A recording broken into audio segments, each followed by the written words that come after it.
बिस्मिल्लाहिर्रहमानिर्रहीम। Dear students, अस्सलाम वालेकुम। आज हमारा लेक्चर नंबर 28 है। तो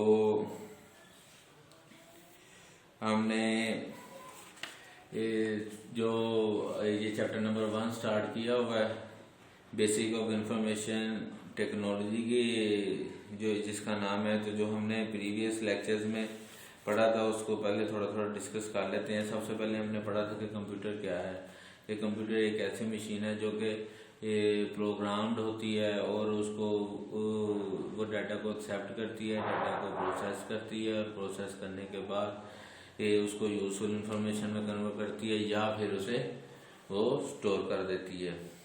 और ये मशीन जो है वो दो चीज़ों पे मुश्तमिल होती है, सॉफ्टवेयर और हार्डवेयर पे। जो फिजिकल पार्ट होता है उसे हार्डवेयर कहते हैं और जो प्रोग्राम होता है उसे हम सॉफ्टवेयर कहते हैं। ये प्रोसेसिंग जो है वो इनपुट और आउटपुट के जो भी चीज़ इनपुट दी जाती है उसे प्रोसेस करने के बाद वो सॉफ्टवेयर के जरिए प्रोसेस करते हैं, लेकिन ये सारे के सारे टास्क जो हैं वो हार्डवेयर परफॉर्म करता है। उसके बाद हमने इनपुट डिवाइसेस के मतलब पढ़ा था कि कोई भी चीज़ कंप्यूटर को दी जाए उसे हम इनपुट कहते हैं। ठीक है, तो इनपुट किस किस जरिए से दी जा सकती है, उसमें से कुछ हमने उसकी इनपुट डिवाइसेस के मतलब पढ़ा था, जिसमें माउस था, touch pad, keyboard, scanner, microphone और डिजिटल कैमरा। उसके बाद हमने प्रोसेसिंग डिवाइसेस के मतलब पढ़ा था कि जो प्रोसेस होता है सिस्टम के अंदर, सीपीयू के अंदर, उसे वो प्रोसेसिंग डिवाइस कहलाती है। और सीपीयू को हम सेंट्रल प्रोसेसिंग यूनिट कहते हैं और इसे हम ब्रेन ऑफ द कंप्यूटर भी कहते हैं। सीपीयू के साथ ही में एक मेन मेमोरी लगी होती है। जो भी इंस्ट्रक्शंस आती हैं पहले वो उसके अंदर लोड होती हैं। अगर तो सीपीयू कोई काम पहले से कोई एग्जीक्यूशन नहीं कर रहा तो वो सीपीयू को सेंड कर दी जाती हैं, और अगर सीपीयू पहले से कोई काम कर रहा है तो वो इंस्ट्रक्शन उसके अंदर होल्ड कर ली जाती हैं। और बाद में प्रोसेसिंग करने के बाद उसकी आउटपुट दे दी जाती है थ्रू आउटपुट डिवाइसेस, जिसमें ये सारी चीज़ें मदरबोर्ड के ऊपर लगी होती हैं। एक छोटी सी चिप होती है जिसे कि हम सीपीयू कहते हैं, और उसके साथ रैम लगी होती हैं जो कि सीपीयू का पार्ट तो नहीं होती लेकिन सीपीयू के बिल्कुल तकरीबन साथ ही लगी होती हैं, जिनके अंदर आगे इंस्ट्रक्शंस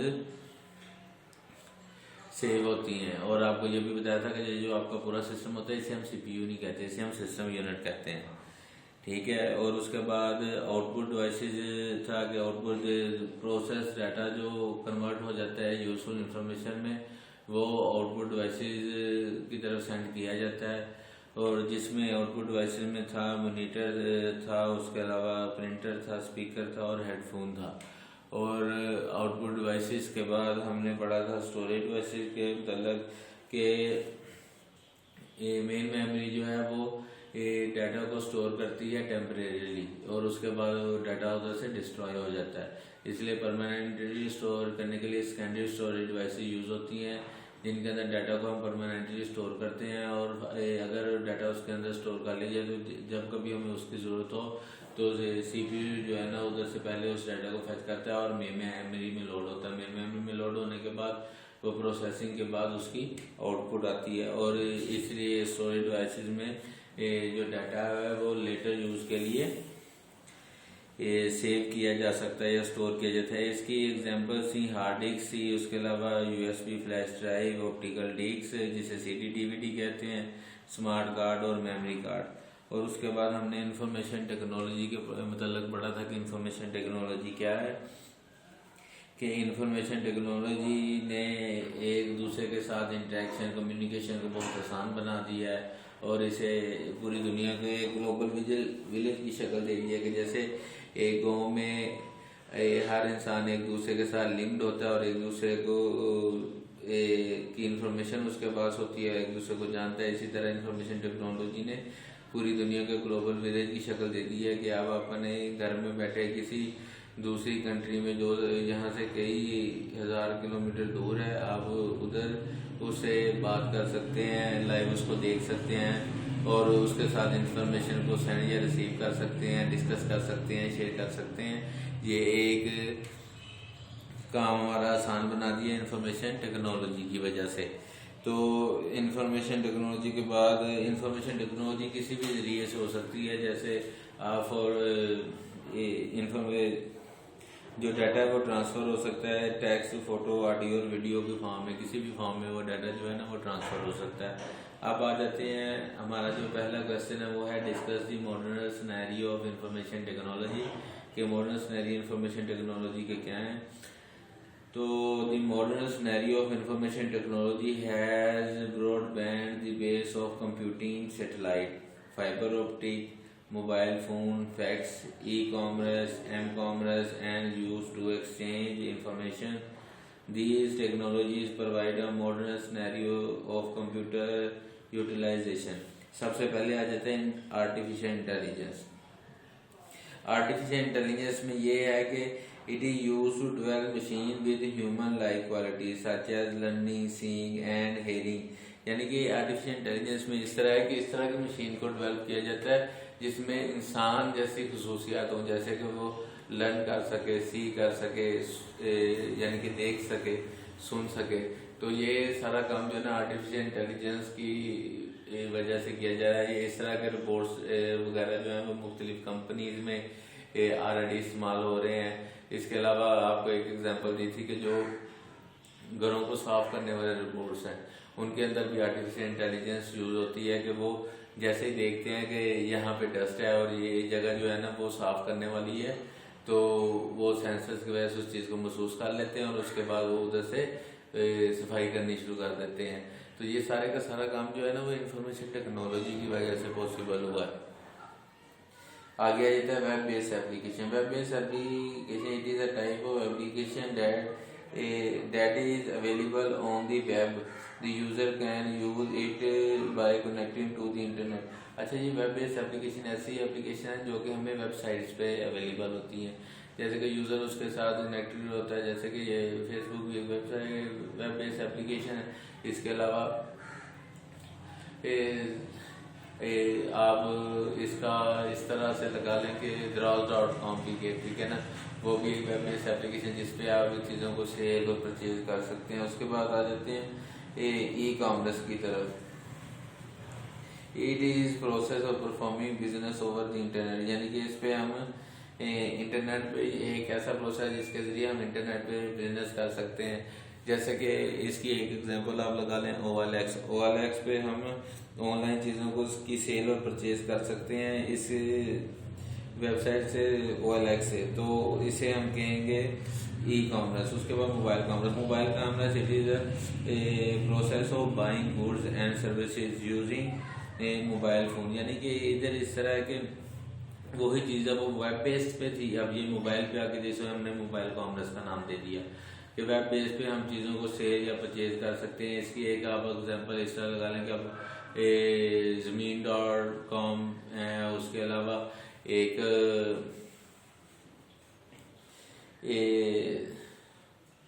eBay है, अलीबाबा है, ये सारी जो है ना वो जिन पे आप चीज़ें सेल और परचेज कर सकते हैं। इसकी एग्जांपल्स हैं कंप्यूटर एनिमेशन।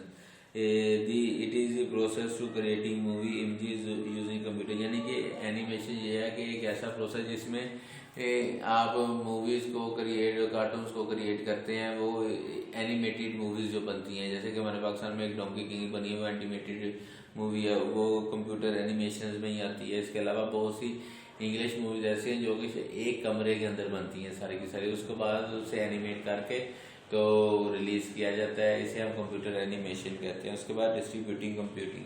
डिस्ट्रीब्यूटिंग कंप्यूटिंग ये है, it is the process of running single task on multiple computer, यानी कि ये ऐसा प्रोसेस है जिसमें एक हम टास्क को मल्टीपल कंप्यूटर्स पे रन करते हैं। आगे आ जाता है मल्टीमीडिया। तो it is the collection of graphics, animation, audio and video present by the computer. और आखिर पे आ जाता है hyper media. It is the process of creating links to files that contains photographs, audio, video and text etc। अब जो हमारा next topic है वो है what is software, describe different categories of software. Software की डेफिनेशन हम already पहले पढ़ चुके हैं। क्या set of instructions given to the computer is called software. Software को हम ऑलरेडी प्रोग्राम भी कहते हैं। ये अब डिफरेंट सॉफ्टवेयर जो है ना वो डिफरेंट कामों के लिए यूज़ होते हैं, डिफरेंट प्रॉब्लम्स को सॉल्व करने के लिए यूज़ होते हैं। A computer works according to the instruction written in the software, और जो कंप्यूटर है वो उन इंस्ट्रक्शंस के लिहाज से काम करता है जो कि सॉफ्टवेयर के अंदर लिखी हुई होती हैं। The computer can not perform any task और सॉफ्टवेयर, और कंप्यूटर किसी किस्म का कोई भी टास्क उस वक्त परफॉर्म नहीं करता जब तक वो सॉफ्टवेयर के अंदर गिवन ना किया हो। तो सॉफ्टवेयर की आगे दो टाइप्स हैं, एक है सिस्टम सॉफ्टवेयर और दूसरा है application software. System software set of program to control and manage the operation of the computer hardware. System software एक प्रोग्राम्स का ऐसा सेट है जो कि हार्डवेयर की परफॉर्मेंस को, हार्डवेयर की वर्किंग को, उसकी इंस्ट्रक्शंस को कंट्रोल करता है। क्योंकि आप लोगों को ये पहले एक बात मैंने बताई है कि जो हार्डवेयर है, जो आपका सिस्टम मशीन है, वो सिवाय बाइनरी लैंग्वेज के अलावा कोई और लैंग्वेज को नहीं समझती, और इसके लिए और वो बाइनरी लैंग्वेज है 0 और 1 की फॉर्म में। 0 और 1 की फॉर्म में जो लैंग्वेज है उसको जो सॉफ्टवेयर है उसका काम ये है कि वो सिस्टम सॉफ्टवेयर का कि वो डायरेक्टली 0 और 1 की ही फॉर्म में उसके साथ इंटरेक्ट करे और उसको बताए कि उसने क्या करना है, प्रोसेसिंग करनी है, रैम के अंदर डाटा को स्टोर करना है, या उसने हार्ड डिस्क के अंदर डाटा को स्टोर करना है, उसने इनपुट देनी है या उसने आउटपुट देनी है। ये सारा सिस्टम सॉफ्टवेयर का काम है। अगर किसी मशीन के अंदर सिस्टम सॉफ्टवेयर नहीं है तो वो मशीन किसी काम की नहीं है। It control the usages and allocation of different hardware components. It enables application program to execute properly. It controls the basic operation of follows. यानी कि जो ऑपरेशन सिस्टम सॉफ्टवेयर कंट्रोल करता है उसमें सबसे पहले है saving data on disk, data को सेव करता है डिस्क के ऊपर, making computer to work for us, और एक कंप्यूटर को इस तरह काम पे लगाता है कि वो हमारे लिए काम करे, और प्रिंटिंग और डॉक्यूमेंट्स को प्रिंट करने के लिए इस्तेमाल होता है। और इसकी एग्जांपल जो है ऑपरेटिंग सिस्टम की, उनमें ऑपरेटिंग सिस्टम है, यूटिलिटी प्रोग्राम्स हैं और डिवाइस ड्राइवर्स वगैरह हैं। यानी कि ऑपरेटिंग सिस्टम में भी आगे विंडोज़ हैं, ठीक है। तो आगे आ जाते हैं एप्लीकेशन सॉफ्टवेयर की तरफ। तो application software use to perform various application on the computer. It helps a user to perform specific task. अच्छा, ये एप्लीकेशन जो प्रोग्राम्स हैं ये डिफरेंट प्रॉब्लम के लिए डिफरेंट सॉफ्टवेयर होते हैं, और ये यूज़र को इस चीज़ पे हेल्प करते हैं कि वो जो टास्क हैं स्पेसिफिक उन्हें परफॉर्म कर सके। People use application software according to their needs. और एप्लीकेशन सॉफ्टवेयर लोग अपनी ज़रूरत के मुताबिक ही इस्तेमाल करते हैं। An application software is also known as application package. और एप्लीकेशन सॉफ्टवेयर को हम एप्लीकेशन पैकेज भी कहते हैं। आगे एप्लीकेशन सॉफ्टवेयर की दो और एग्जांपल्स हैं, टाइप्स हैं, सब टाइप्स, यानी कि एप्लीकेशन सॉफ्टवेयर की एक है कस्टमाइज सॉफ्टवेयर और एक है पैकेज सॉफ्टवेयर। अब सबसे पहले हम पढ़ते हैं जी कस्टमाइज सॉफ्टवेयर को कि कस्टमाइज सॉफ्टवेयर क्या है। Customise software is a type of application software that is design for a particular customer या ऑर्गेनाइजेशन। अच्छा, कस्टमाइज सॉफ्टवेयर एक ऐसा सॉफ्टवेयर है जो कि किसी खास कस्टमर के लिए या किसी ऑर्गेनाइजेशन के लिए डिज़ाइन किया जाता है। कि फॉर एग्जांपल अगर किसी मेडिकल स्टोर है और बहुत बड़ा मेडिकल स्टोर है और उन्हें उसमें ये प्रॉब्लम आ रही है कि वो अपनी मेडिसिन को मैनेज नहीं कर रहे, कोई मेडिसिन ख़त्म हो जाती है, उन्हें पता नहीं चलता कितनी सेल हो रही है, कितने परचेज हो रही है, और प्रॉफिट क्या आ रहा है, लॉस क्या हो रहा है। ये सारे का सारा एक बहुत मुश्किल काम है। और सबसे बड़ी उसमें प्रॉब्लम मेडिकल स्टोर में ये होती है कि बहुत सारी मेडिसिन होती हैं और उनमें से किसी एक मेडिसिन को ढूंढना बहुत मुश्किल काम है। तो उसका क्या किया जाता है कि उसको फिर ये एक पार्टिकुलर प्रॉब्लम है किसी पार्टिकुलर कस्टमर की, ठीक है ना। वो कस्टमर जो है ना वो प्रोग्रामर के पास जाता है, वो कहता है जी कि मुझे ये प्रॉब्लम है, तो मुझे इसके लिहाज से ना एक सॉफ्टवेयर बना कर दे दिया जाए। तो वो उसे एक सॉफ्टवेयर बना कर दे देता है। उस सॉफ्टवेयर में क्या होता है कि उस सॉफ्टवेयर में डेली की सेल परचेज आ जाती है, उसके अलावा प्रॉफिट एंड लॉस आ जाता है डेली का, मंथली और ईयरली। कि कितना प्रॉफिट हुआ है कितना लॉस हुआ है। उसके अलावा कि आपने मेडिकल स्टोर पे देखा होगा जिस वक्त आप मेडिसिन लेते हैं तो वो मेडिसिन का नाम कंप्यूटर पे एंटर करते हैं। जैसे वो कंप्यूटर पे मेडिसिन का नाम एंटर करते हैं, मेडिसिन का नाम एंटर करते हैं, वो बता ये ऑलरेडी उन्होंने शेल्फ की नंबरिंग की होती है, तो वो बताता है कि ये मेडिसिन फलां नंबर शेल्फ में पड़ी हुई है, तो उधर से मेडिसिन को ढूंढना आसान है। और इसके अलावा जो मेडिसिन ख़त्म हो रही हैं उनका बता देता है कि ये मेडिसिन ख़त्म हो गई हैं। उसके अलावा डेली कितनी सेल हुई है, कितनी आपने परचेज़ की है, उसके अलावा डेली आपको कितना प्रॉफिट या लॉस हुआ है, ये एक पार्टिकुलर कस्टमर के लिए ये चीज़ें बनाई जाती हैं। इसे हम कस्टमाइज्ड सॉफ्टवेयर कहते हैं। It is developed to meet the exact requirements of a particular customer and organization. A computerized software can be developed by a single programmer or two team of programmers. ये जो customise software है या तो एक single programmer भी उसे develop कर सकता है या प्रोग्रामर्स की टीम उसे डेवलप करती है। The cost of customise software is more than package software, और कस्टमाइज सॉफ्टवेयर की जो कॉस्ट आती है वो बहुत ज़्यादा है as compare to package software के। तो इसकी एग्जांपल है software developed for a particular university is an example of customise software की, यानी कि एक सॉफ्टवेयर जो कि पार्टिकुलर यूनिवर्सिटी के लिए डिज़ाइन किया गया है उसे ये एक एग्जांपल है कस्टमाइज सॉफ्टवेयर की। उसके बाद नेक्स्ट आ जाते हैं package software. Package software is a type of application software that is developed for sale to the general public, यानी कि ये इस तरह के सॉफ्टवेयर है जो कि जनरल पब्लिक की सेल के लिए रखे जाते हैं। जैसे कि VLC प्लेयर है, पैकेज सॉफ्टवेयर है, ठीक है, जिसको ज़रूरत है वो ले लेगा, जिसको ज़रूरत नहीं है वो नहीं लेगा, तो ठीक है। इसी तरह MS ऑफिस है, पैकेज सॉफ्टवेयर है, जिसको MS ऑफिस जिसने इस्तेमाल करना है वो उसे खरीदेगा, जिसने MS ऑफिस इस्तेमाल नहीं करना वो उसे नहीं खरीदेगा। इसी तरह एंटीवायरसेस हैं, वो पैकेज सॉफ्टवेयर है कि जिसको ने अपने कंप्यूटर के अंदर एंटीवायरसेस को इंस्टॉल करना है वो एंटीवायरसेस को खरीदेंगे, परचेज करेंगे। जिन्होंने नहीं इसे इस्तेमाल करना, यानी कि ये जनरल पब्लिक के लिए कि जिसको ज़रूरत है वो इसे इस्तेमाल कर सकता है। It is also known as off the shelf software, यानी कि इसे ऑफ द शेल्फ सॉफ्टवेयर भी कहते हैं। It enables the people to perform daily activity. Package software is normally developed by expert programmer, और ये ज़्यादातर जो है वो एक्सपर्ट प्रोग्रामर्स इन्हें डेवलप करते हैं। एग्जाम्पल के word processor such as MS Word, spreadsheet such as MS Excel and Lotus 1 2 3 ETC, और इसके अलावा database software such as MS Access and Oracle, और graphic software such as Corel Draw and Adobe Photoshop वगैरह, ये सारे के सारे package software हैं। आगे जो है आगे है वो हम इस पे डिस्कस करते हैं कि डिफरेंशिएट बिटवीन सिस्टम सॉफ्टवेयर और एप्लीकेशन सॉफ्टवेयर के। ये सिस्टम सॉफ्टवेयर जो है वो जनरल पर्पस सॉफ्टवेयर है, और एप्लीकेशन सॉफ्टवेयर या स्पेसिफिक पर्पस सॉफ्टवेयर है। इसके अलावा सिस्टम सॉफ्टवेयर यूज़ होता है कंप्यूटर रिसोर्सेज को मैनेज करने के लिए, और एप्लीकेशन सॉफ्टवेयर यूज़ होता है स्पेसिफिक प्रॉब्लम को सॉल्व करने के लिए। और system software it execute all the time in computer के, ये सिस्टम सॉफ्टवेयर हर वक्त कंप्यूटर के अंदर एग्जीक्यूट हो रहा होता है, और एप्लीकेशन सॉफ्टवेयर उस वक्त एग्जीक्यूट होता है जब उसकी ज़रूरत होती है।